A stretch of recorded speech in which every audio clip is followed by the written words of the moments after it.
আসসালামু আলাইকুম। আজকে দেখাচ্ছি সবার প্রিয় এবং পছন্দের খেজুর গুড়ের পায়েস। আমরা এখানে আদা পর চাল ধুয়ে 1.5 লিটার দুধের মধ্যে দিয়েছি। এখানে 2টা তেজপাতা, এলাচ, দারচিনি দিয়ে আমরা এই দুধটা জাল করে নেব। স্বাদের ব্যালেন্সের জন্য 1 চিমটি লবণ দিতে পারেন, নাও দিতে পারেন। আমরা এখানে দিয়ে দিচ্ছি গুড় আর কিছু কিশমিশ। সব কিছু আমরা একসাথে নাড়াচাড়া করব। একটু বারবার নাড়াচাড়া করে নেব যেন দুধটা গুড়টা গলে যায় আর নিচে লেগে না যায়।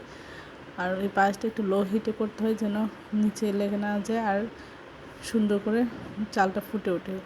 চালটা সিদ্ধ হয়ে গেলে আমরা একটু ঘুটে ছোটো করে নিতে পারি। আপনারা চাইলে করতে পারেন, নাও করতে পারেন। এভাবে খেলে আমার কাছে ভালো লাগে। তো সব কিছু ঠিকঠাক থাকলে এটি নামিয়ে পরিবেশন করতে পারেন। এই পায়েসটা অসাধারণ হয়েছিল। আশা করি আপনারা এভাবে এই রেসিপিটা একবার হলেও ট্রাই করবেন।